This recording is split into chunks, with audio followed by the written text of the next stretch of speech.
Hello and welcome back. I'm Brother Joseph of Brother Joseph, the Messenger here on YouTube. And today we're in the company of Mr. David Mullings, the CEO of Father Figure Children and Family Services based in London. David has just completed a documentary called Five Black Fathers, and I was privileged to be at the screening of it in Wolverhampton a couple of weeks ago. It is where I met the young man, and I was so taken aback by what I saw that I actually asked him if he would join me here on my channel. He readily agreed. Thank you, David. And we'll be talking to him in a moment, but before we get going, let's just have a look at this documentary, or rather a trailer of the documentary. The first thing has got to be about how she sees herself. And if you can't do that child's hair, you better find someone that can. Irrespective of what you do, you can never take that from me. I'm that child's father.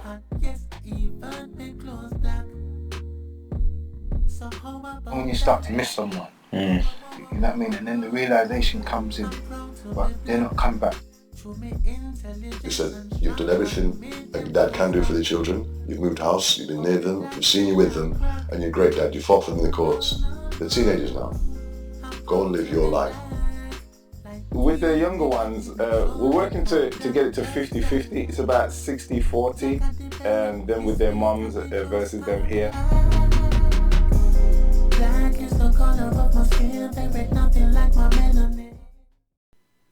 Interesting stuff.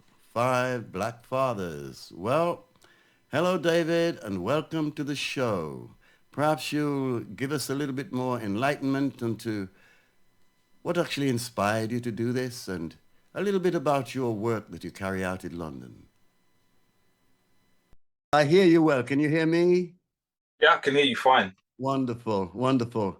So, David, I mean, I was intrigued. I've told you this before. I was really intrigued about the documentary that I saw. Yeah. And I'm very proud of you and the things that you do. And let me say this to begin with. I would like you to share what you do with the viewers here on this channel. Yeah, just tell the viewers about yourself, what you've done. I believe you've been doing this for about 11 years now. Well, yeah, at least. I've been running Father Figure, the organization, for 11 years now. In total, I'd say I've probably been doing the work I'm doing for around 16 plus years. Yeah. And that's in terms of me working with fathers in some capacity. So, I mean, I started, I think in a short conversation that you and I had before, I said, I think I was just, I'm doing the work I'm meant to do. Yeah.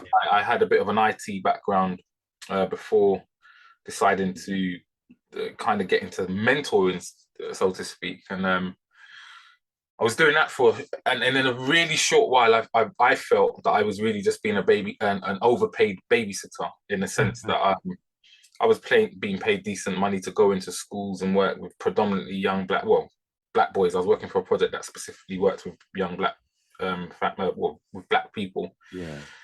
But really, I felt that the work I was doing wasn't really as effective as I felt it could be and probably needs to be.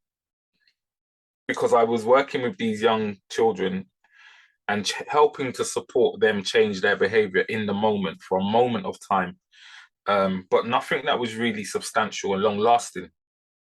Yeah. To look towards the fact that anything long-lasting would need to be done with their parents. And I won't get into the full ins and outs, but I was connected with an organization who was connected with a much bigger organization. And I had an impromptu conversation. I say impromptu. It was an organized conversation with the head of HR of that charity, very big charity, massive charity, not necessarily well known, but very rich and very big charity.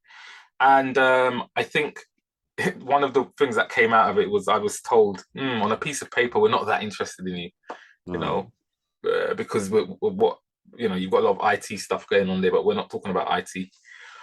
But the lady said, I think you're going to head up a project here one day. I'm listening to you speak and I'm quite inspired.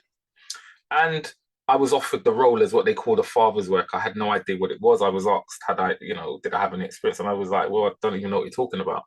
thought about it for a second and said, well, I am I am a father. I've been a father from quite a young age and supported quite a few people just through conversation. And I got on this journey.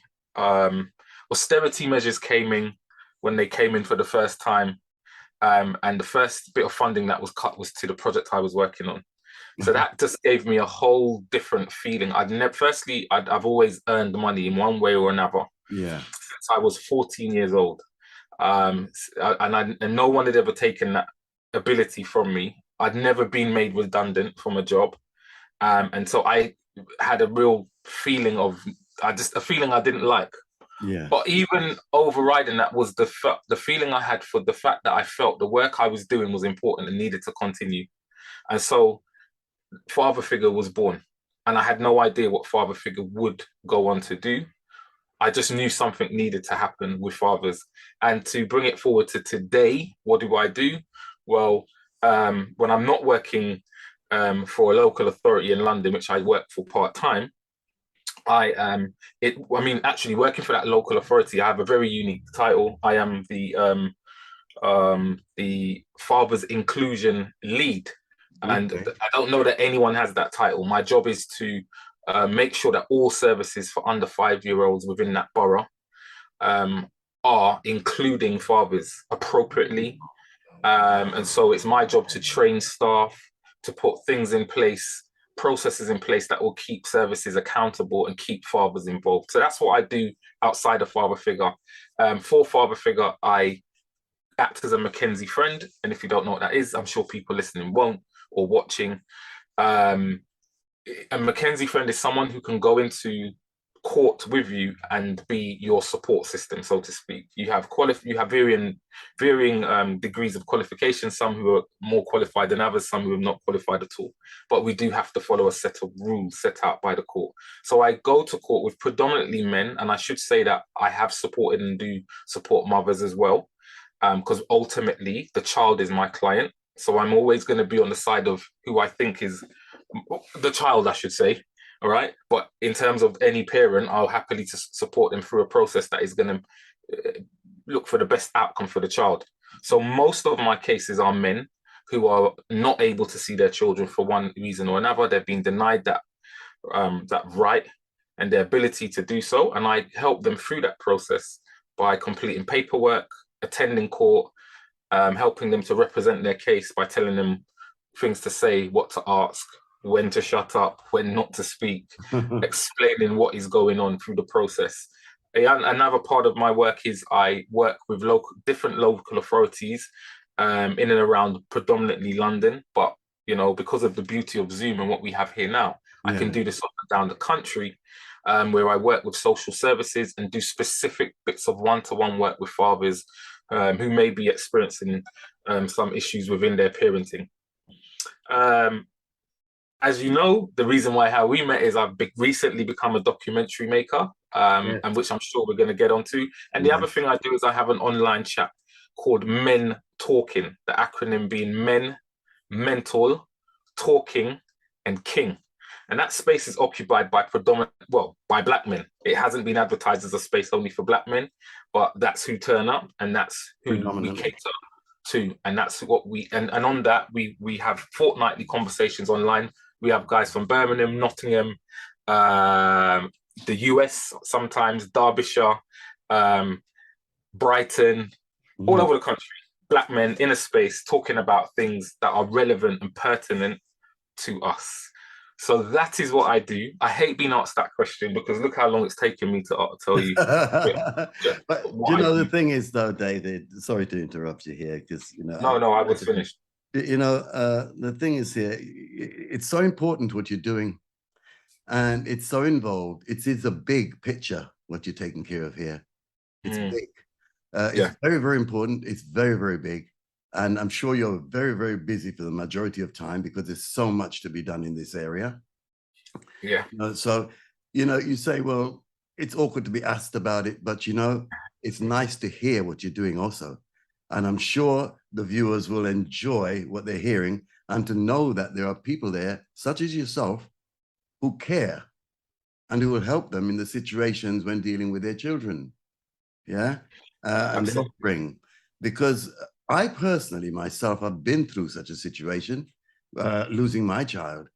And I was at a loss. I needed someone there to talk to. I had no one to talk to, like yourself. Yeah. And I was totally at a loss. I lost out badly. But at the same time, I have learned in the meantime to live with it. Now, I'd prefer not to have gone through the process that I did.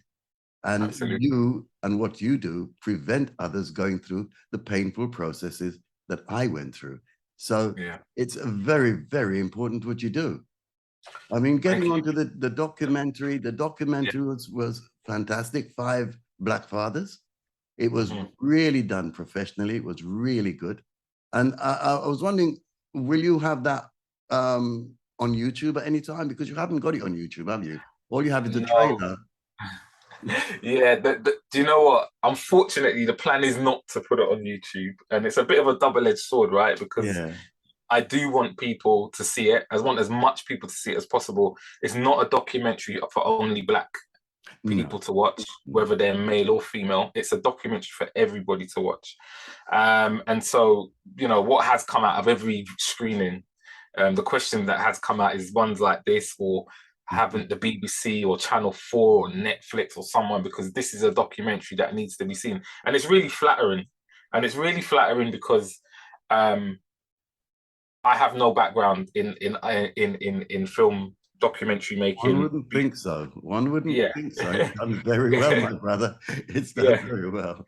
Yeah, thank you, thank you. And I don't have any, you know, everything that I've done there have been self-taught, and I do have connections with guys who, you know, who teach some of this stuff.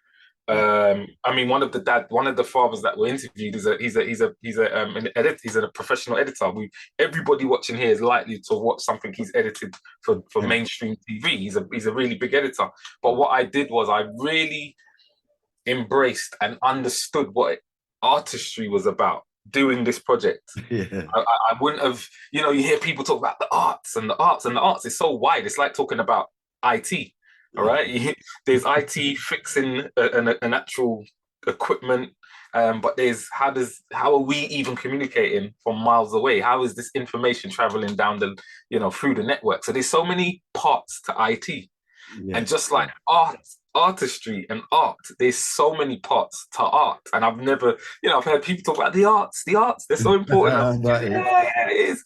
But now I truly understand what it means to be, you know, to talk about an art. And I wanted this to be my work of art. I wanted nobody's fingerprints on it, nobody's handprints.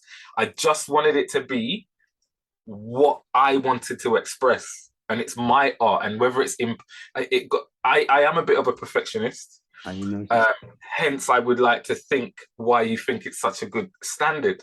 That said, nothing's perfect, and it isn't perfect. But I was happy with the level it was for my art. I wanted it to be my art. I don't know that there's a perfect piece of art, and so that's, you know, I really enjoyed putting it together, and it's just been really enjoyable and touching and humbling to see how many people have really enjoyed it. Because I want to tell you, sitting right here where I am now, I'm sitting in the back garden in my home office. I call it the home office. And one night, sitting in this very chair at this very desk in front of this very computer, I had imposter syndrome, and I broke down and I was like, what am I doing? What am I doing? Who's interested in this? Just because I'm just, and this is the voice, just because you're interested in this doesn't mean anyone else. Everyone else is interested in this. And I started to just doubt everything I'd done, you know. A part of doing what I had to do was editing. Now it's 5 stories that I've had to fit into an hour and 6-7 minutes, including credits. And you know, I was like, well, how do I speak to you for an hour and a half or an hour and only cut you down to 12 minutes? So that was another thing, because one of the things that was said to me by the editor was, well, He says it like this. He's from Manchester. He says, "Listen, you got to get the machete. You got to get the machete."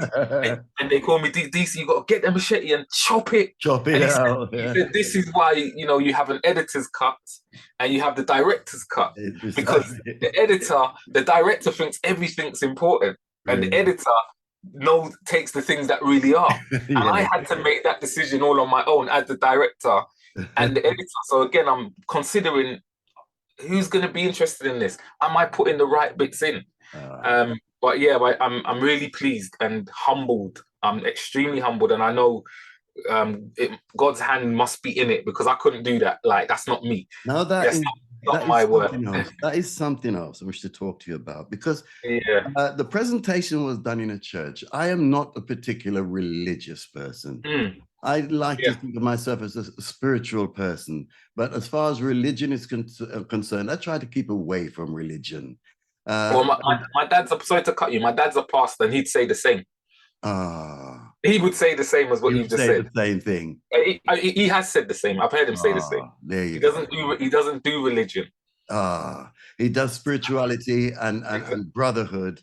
It's not religion. It puts you in a box. It's not in that box. It comes out the box, and it deals with the reality of life and the brothers and living amongst the brothers. That is good. And what you're doing is excellent. I mean, it was done in a church. It was presented in a church, but I could see what's behind what you're doing and what you're thinking, the actuality of what you're doing, and the groundwork you're putting into what you're doing. Yeah. And more people need to do this kind of thing. More and more. Yeah. And I think you probably need help. I think it sounds to me like you've got a lot on your plate. Well, listen, there's a lot of fathers out there. And I'm always happy to hear about new organizations or people wanting to work to support. Some people, sometimes they go, "Did you hear about this, blah, blah, and they're doing this thing for fathers?" I'm like, really? That's good. Where is it? I'm one person, and I definitely can't do it all. You can't do it all on your own. No, it's hard work. Yeah, it's a lot of work. It's a lot of work. This is, and the subject leaves no one untouched, and it's why I'm just saying I'm just blessed. I'm a footballer, not earning footballer wages, but I'm like a footballer. Yeah, ducking and diving all over the place, getting so many things done at the same time. But doing what you enjoy. Look at a footballer getting all this money especially someone who's not into football, just to kick a ball around is what they're going to say. He's kicking the ball around, enjoying it. Right? And so that's me. I'm a footballer without footballers' wages. I get paid to do stuff I thoroughly enjoy, and I do it all day, every day. Good. I've spoken to 3 clients today with different court hearings at different stages, having to sort out final statements for court hearings. Last week this time I was in court in Dartford, in Maidstone, hour and 40 minutes away from where I actually live. And that gentleman, he first came to me, a young lad of African heritage, came to me 9 months ago, and then 9 months ago he hadn't seen his son for 2 years. Oh my!